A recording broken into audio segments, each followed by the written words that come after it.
pagi Bapak, selamat pagi teman-teman. Perkenalkan, nama saya Maria Domitris Meo, NIM 1723030018. Kelas B semester 7 reguler sore. Tugas review buku ke-7, mata kuliah yang diambil kajian seminar masalah-masalah sosial. Baik, di sini saya akan menjelaskan hasil review saya. Dengan tema masalah sosial pembaruan sensus menurut De Steinlet Eltezen, Universitas Negeri Colorado, Maxine Bacajin, Universitas Negeri Kelly Einstein Smith. Pertama, pendekatan sosiologi untuk masalah sosial. Masalah kami yang paling serius adalah masalah sosial yang tidak ada etnis, solusinya hanya solusi manusia. George R. Brown, Jr. Majalah ini menyatakan dekade pertama abad ini sebagai dekade dari neraka. Dekade ini sama buruknya dengan dekade masa damai manapun di seluruh negeri sejarah. Itu adalah satu dekade yang ditentukan oleh teror, perang, bencana alam, ledakan ekonomi, dan kehancuran ekonomi, ketakutan, ketidakamanan, perpecahan, kemunduran masyarakat menengah kelas, dan peredapan American Dream. Berikut beberapa indikator dari meningkatnya masalah sosial selama dekade yang penuh gejolak ini. Yang pertama, pemilihan presiden tahun 2000 adalah yang paling memecah belah dan membingungkan dalam sejarah Amerika dengan terpilihnya George W. Bush meskipun jumlah 500 lebih sedikit suara dari Al Gore. Yang kedua, teoris Islam menerbangkan jet yang dibajak ke World Trade Center dan Pentagon menewaskan hampir 3.000 orang. Amerika Serikat menginvasi Afghanistan pada tahun 2001 dan pada Kongres 2002 tindakan militerisme terhadap Irak. Perang ini menelan biaya sekitar 2 triliun, nyawa lebih dari 5.000 orang. Amerika dan ratusan ribu yang tidak diketahui orang Irak dan Afghanistan, dan selanjutnya menghancurkan Timur Tengah. Badai Katrina menghancurkan pantai Teluk pada tahun 2005, bencana alam terbesar dalam sejarah Amerika Serikat, menyebabkan 1.500 kematian, kerusakan senilai 100 miliar, dan perpindahan ratusan ribu orang. Tanggul yang melindungi New York diketahui tidak memadai sebelum badai, dan mereka tidak bertahan. Tanggapan oleh pemerintah federal dan negara bagian sangat tidak memadai setelah bencana. Pasar saham kehilangan 26% selama dekade ini. Pengangguran meningkatkan lebih dari 2 kali lipat menjadi 10% pada akhir dekade ini. Penciptaan lapangan kerja bersih selama dekade tersebut adalah nol dalam beberapa dekade terakhir. Serikat Negara mengalami serangan terburuknya oleh orang asing.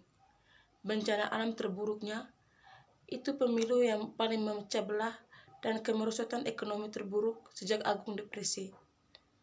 Dan itu memicu dua perang, keduanya berlangsung lebih lama dari perang kedua. Buku ini mengeksplorasi masalah-masalah sosial yang muncul dalam dekade terakhir. Di antara masalah lain yang kita bahas adalah konsekuensi dari polusi pertumbuhan dan perubahan.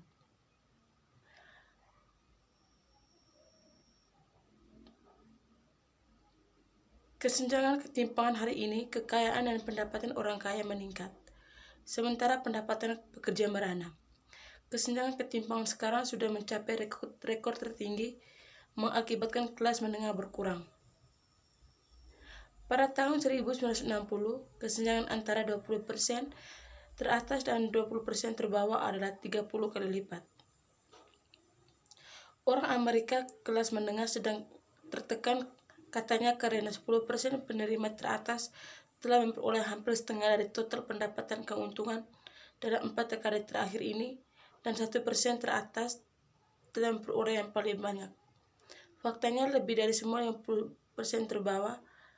Globalisasi dan transformasi ekonomi Amerika Serikat mengalami pergeseran dramatis dari yang didominasi oleh manufaktur menjadi satu sekarang ditandai dengan pekerjaan layanan dan pengumpulan, penyimpanan, dan penyebaran informasi.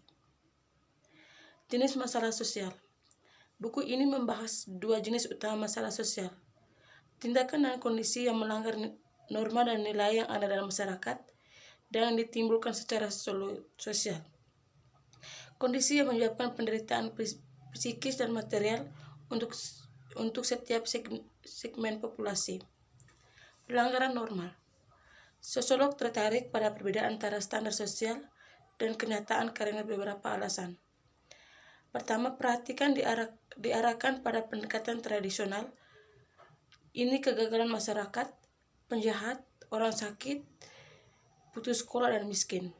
Sosiolog memiliki banyak wawasan yang menjelas proses di mana individu mengalami tekanan yang berbeda untuk terlibat dalam bentuk penyimpangan tertentu. Perilaku karena lokasinya dalam struktur sosial, kelas sosial, pekerjaan, usia, ras, dan peran, dan dalam ruang, wilayah, ukuran komunitas, dan jenis lingkungan.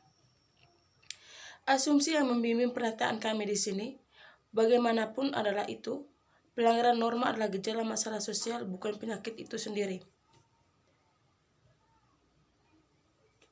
Dengan kata lain, gejala masalah sosial sebagian besar penyimpang adalah korban dan tidak boleh disalahkan sepenuhnya oleh masyarakat untuk penyimpangan mereka. Sebaliknya, sistem tempat mereka hidup harus disalahkan. Penjelasan tentang situasi yang mempengaruhi penyimpangan membantu menjelaskan mengapa beberapa kategori orang berpartisipasi secara proporsional dalam perilaku menyimpang. Alasan lain dari fokus tradisional pada pelanggaran norma adalah karena penyimpangan itu didefinisikan secara budaya dan diberi label secara sosial. Sosiologis sangat tertarik pada proses sosial dan budaya yang melebeli beberapa tindakan dan orang sebagai penyimpang dan orang lain sebagai biasa. Karena menurut beberapa definisi, beberapa masalah sosial adalah apapun itu, publik menentukan masalah sosial secara inheren relatif. Yang kedua, kondisi sosial. Jenis masalah sosial kedua ditekankan dalam teks ini melibatkan kondisi yang menyebabkan penderitaan psikis dan material untuk beberapa kategori orang di Amerika Serikat. Di sini fokusnya adalah bagaimana masyarakat beroperasi dan siapa yang diuntungkan, dan siapa yang tidak berada di bawah pengaturan yang ada. Dengan kata lain, apa biasnya dari sistem, bagaimana penghargaan sosial distribusikan, apakah beberapa kategori orang menderita atau untung karena bagaimana sekolah diatur atau dijuri dipilih, karena sistem senioritas yang digunakan oleh industri, atau karena cara perawatan kesehatan terkirim. Pertanyaan-pertanyaan ini mengalih perhatian dari individu yang melanggar norma dan terhadap institusi masyarakat sosial penyebab masalah sosial. Masalah sosial jenis ini menimbulkan penderitaan psikis dan material individu. Dengan demikian, pengaturan masyarakat dapat diatur dengan cara yang tidak responsif untuk kebutuhan manusia.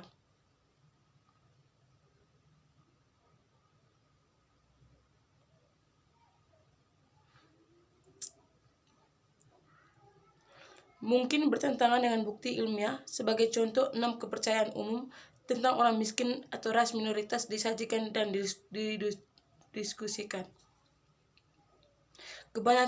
Yang pertama, kebanyakan tunawisma menjadi cacat karena obat-obatan, penyakitan mental, atau kegangguan fisik. Yang kedua, remaja Afrika, Amerika, dan Latin lebih cenderung merokok daripada remaja kulit putih tembakau dan menjadi peminum alkohol yang berlebihan. Fakta-fakta mempercayai mitos ini. Yang ketiga, kesejahteraan membuat orang tergantung, malas, dan tidak termotivasi. Yang keempat, kesejahteraan diberikan dengan lebih murah hati kepada yang miskin daripada yang tidak miskin. Yang kelima, orang Afrika Amerika memiliki kesamaan dalam perlakuan mereka. Yang keenam, wanita yang belum menikah memiliki bayi untuk meningkatkan tunjangan kesejahteraan mereka. 3 fakta menunjukkan bahwa kepercayaan dari politik konservatif inilah adalah sebuah mitos. kekayaan dan kekuasaan bias sistem. Kita bisa memiliki masyarakat demokratis atau kita bisa mendapatkan konsentrasi kekayaan yang besar. Tangan beberapa orang kita tidak bisa melakukan keduanya. Justin Louis Brandeis tesis ini adalah bahwa masyarakat Amerika Serikat diakibatkan oleh distribusi kekuasaan dari bentuk ekonomi. Seperti yang kita diskusikan, negara bukanlah agen netral rakyat, tetapi bias berpihak pada mereka dengan kekayaan. Kelas sosial atas dan perusahaan terbesar. Saat kami menganalisis bias sistem, kami mulai melihat bahwa pertentangan dan kepercayaan populer tidak menghasilkan masyarakat yang demokratis, adil, dan setara.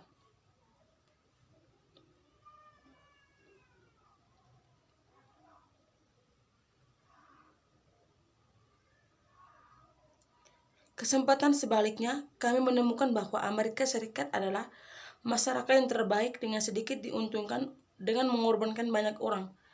Terakhir, kita lihat bagaimana masyarakat kita sendiri menjadi sumber masalah sosial. Studi tentang masalah sosial membutuhkan pemeriksaan kritis terhadap struktur masyarakat. Beberapa pembaca akan menganggap pendekatan ini tidak nyaman, bahkan tidak patriotik. Dalam hal ini, ia memperkenalkan analisis kritis tentang Amerika Serikat. Michael Parenti berkata, jika gambar yang muncul di halaman depan tidak bagus, ini tidak boleh dianggap serangan terhadap Amerika Serikat. Karena negara ini dan rakyat Amerika lebih besar daripada pelanggaran dilakukan oleh mereka yang hidup untuk mendapatkan kekuasaan dan keuntungan. Untuk mengekspos pelanggaran ini bukan untuk merendahkan bangsa yang menjadi korbannya. Kehebatan negara harus diukur dengan sesuatu yang lebih daripada penguasanya. Anggaran militernya, anggarannya instrumen, dominasi dan kehancuran dan perusahaan raksasa yang mengambil keuntungan.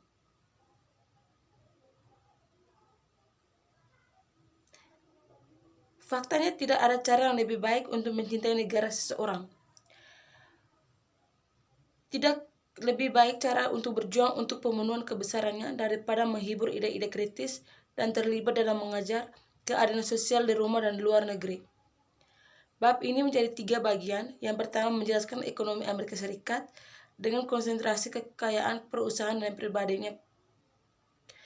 Pemeriksaan kedua, sistem politik dan hubungannya dengan para elit ekonomi. Bagian terakhir menunjukkan bagaimana sistem ekonomi politik bias berpihak pada mereka yang sudah lebih dahulu diuntungkan. Ekonomi Amerika Serikat, konsentrasi kekayaan perusahaan.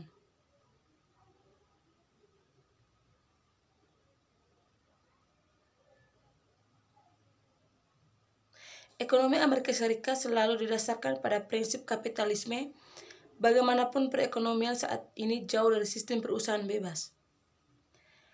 Perbedaan utama antara sistem ideal dan yang asli adalah bahwa Amerika Serikat ekonomi tidak lebih didasarkan pada persaingan antara swasta yang kurang lebih setara kapitalis. Sekarang didominasi oleh perusahaan besar yang bertentangan dengan klasik teori ekonomi, kontrol permintaan daripada menanggapi permintaan pasar.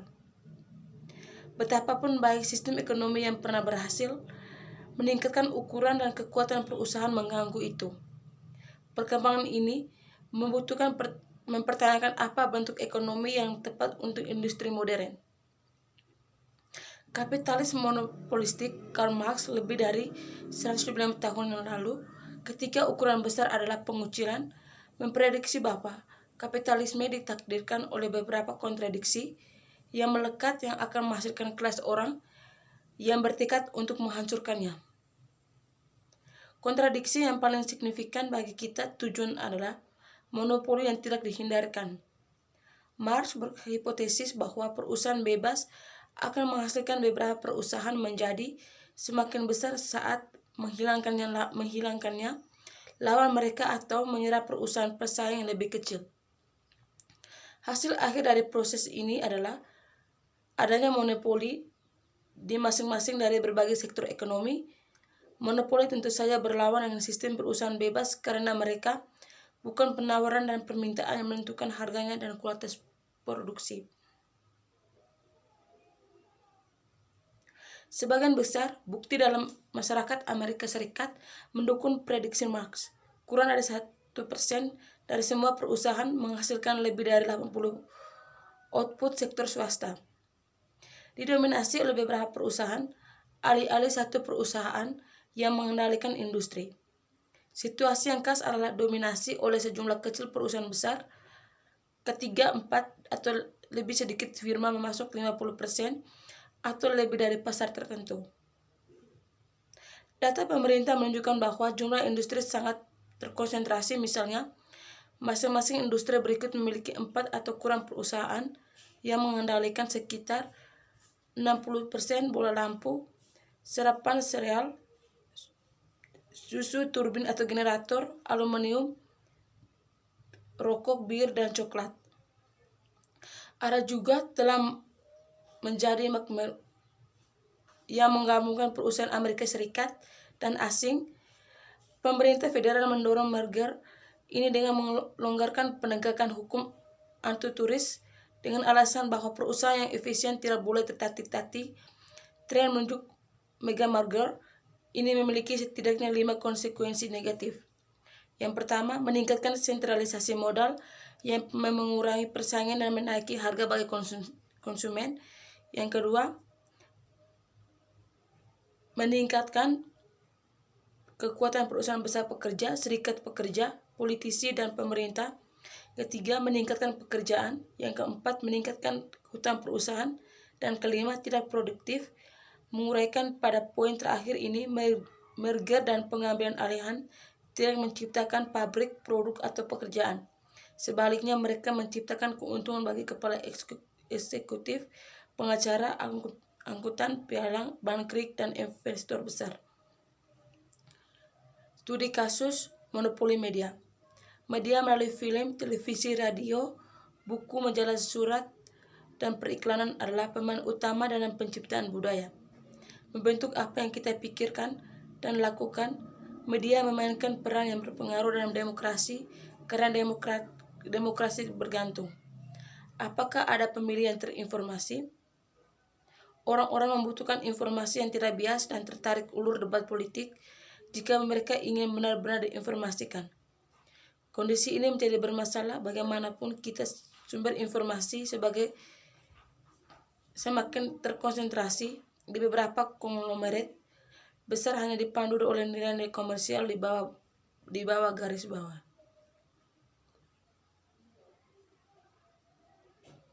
Perusahaan transnasional tesis dari bagian sebelumnya adalah bahwa ada kecenderungan korporasi untuk bertambahnya ukuran yang akhirnya mengakibatkan perusahaan besar yang bergabung dengan perusahaan besar untuk membentuk monopoli yang efektif. Proses konsentrasi ekonomi memberikan perusahaan besar untuk kekuatan ekonomi dan politik yang besar. Konsekuensi dari pergeseran produksi di Amerika Serikat ke negara lain, negara penting yang terpenting adalah pengurangan atau bahkan pengeringan banyak pekerjaan setengah terampil dan tidak terampil di Amerika Serikat.